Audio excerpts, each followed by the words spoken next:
আসসালামু আলাইকুম সবাইকে। আশা করি আপনারা সবাই ভালো আছেন। তো চলে আসলাম নতুন একটি ভিডিও নিয়ে। আমি আজকে একটা বিষয়ে কথা বলবো, সেটা হলো আপনারা যারা এই গাড়ি ওয়াশ করেন, ঠিক আছে? আমি জানি না আপনাদের থেকে বুঝি বেশি কিনা বা কম বুঝি কিনা, কিন্তু আমি যতটুকু আমার অভিজ্ঞতা আছে আমি সেটা থেকে আপনাদেরকে জানাবো। তো গাড়ি যারা ওয়াশ করেন, মূলত অনেক সময় আপনারা ওয়াশ করেন হলো সার্ফ এক্সেল দিয়ে। অনেক অনেক জায়গায় দেখবেন যে সার্ফ এক্সেল দিয়ে বাইক ওয়াশ করতেছে, ঠিক আছে? যে কোনো বাইক হোক, আপনার নতুন একটা শখের বাইক, এটা যদি সেটার মনে করেন যে শখ পূরণ করতে যায়, যদি মনে করেন যে আপনার 1 বছরে 1.5 বছরে মনে করেন গাড়ি নষ্ট হয়ে যায়, তাহলে তো আর আপনার এটা হইলো না, তাই না? তো যারা বাইক ওয়াশ করেন, মূলত বাড়ি বা গাড়ি যেটাই হোক ওয়াশ করবেন, ঠিক আছে? এটার একটা অবশ্যই কোনো একটা কেমিক্যাল আছে যেটা দিয়ে আপনি ওয়াশ করলে মনে করেন যে কোনো সমস্যা হবে না। আপনি শ্যাম্পু ইউজ করতে পারেন। শ্যাম্পুতে কোনো মনে করেন যে খারের পর খার নাই তেমন একটা, আপনার এটা ক্ষতি হবে না, এটা ভালোই হবে, ঠিক আছে? আর আপনি বাইক ওয়াশ করার ক্ষেত্রে মনে করেন যে ঘাটের পানি ইউজ করবেন, মানে পুকুরের পানি। অনেকে ঢাকা শহরে বাইক ওয়াশ করেন যে পুকুরের পানি ছাড়া ওয়াশ তো করতে পারবেন না, কারণ পুকুরের পানি পাবেন কি আপনি ঢাকা শহরে? পাবেন না। কিন্তু যারা গ্রামে আছেন তারা অবশ্যই এটা নিয়ে একটু ভাববেন, কারণ আপনার শখের বাইকটা কালার নষ্ট হয়ে যাবে, সেটা তো হতে পারে না, তাই না?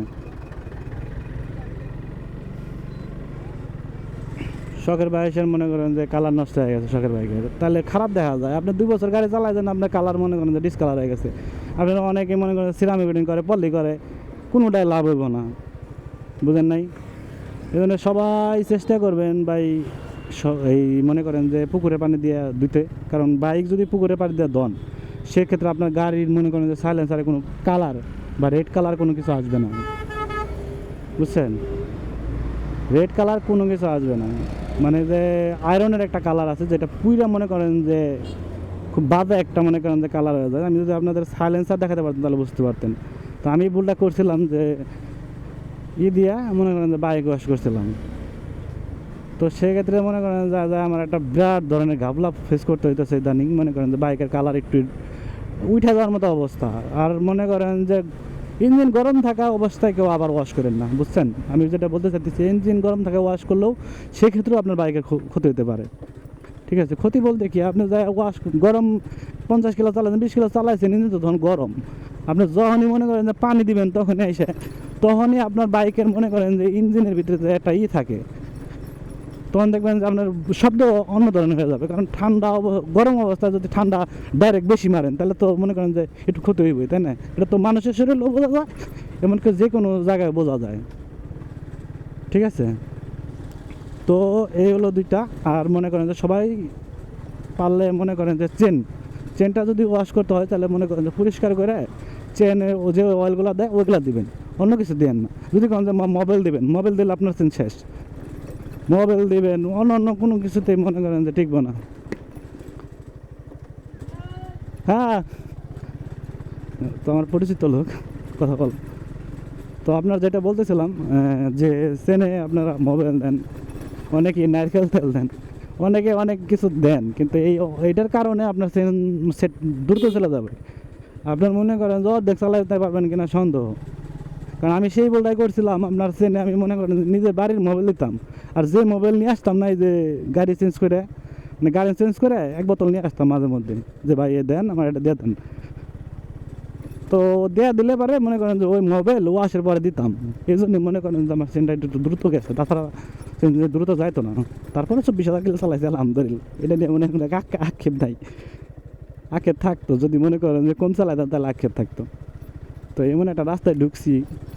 তো এই হলো কথা, ঠিক আছে? আপনারা যারা বাইক ওয়াশ করবেন একটু সাবধানতার সাথে করবেন, কারণ এই 3-4টা বিষয় যদি মনে করেন যে মাইনা নেন, তাহলে আপনার গাড়ির কোনো কিছুই হবে না।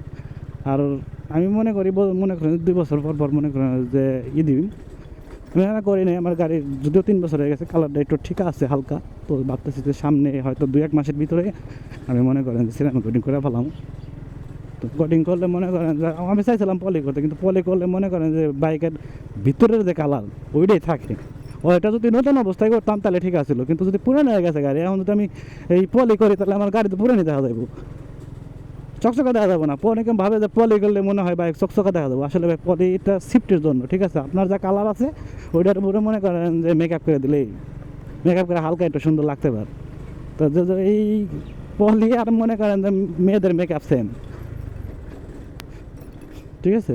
তো আপনারা সবসময় এটা এড়িয়ে চলবেন, দেখবেন যে আপনার বাইকের সিনসিটও যাবে না, বাইকের যে সাইলেন্সারের কালার ওটাও হবে না, মানে বাইক গরম মানে হিটিং ইস্যু ওগুলা কিচ্ছু আসবে না। ঠিক আছে? আপনি অনায়াসে বাইক চালাতে পারবেন, কোনো সমস্যা হবে না আমি যতটুকু মনে করি।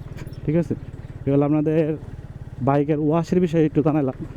তো আমার ভুল হতে পারে, কিন্তু আপনাদের যদি মনে হয় যেন আমার ভুল হয়েছে, অবশ্যই আপনারা আমাকে জানাবেন। আপনাদের কাছ থেকে যাই না তো আমি শিখতেও পারি, তাই না? মানুষের শিখার কিন্তু কোনো শেষ নাই। ঠিক আছে? শেখার কোনো শেষ নেই, শেখার কোনো বয়স নেই, এটা সবাই জানে। তো সবাইকে অসংখ্য ধন্যবাদ ভিডিও সম্পূর্ণ দেখার জন্য। আসসালামু আলাইকুম।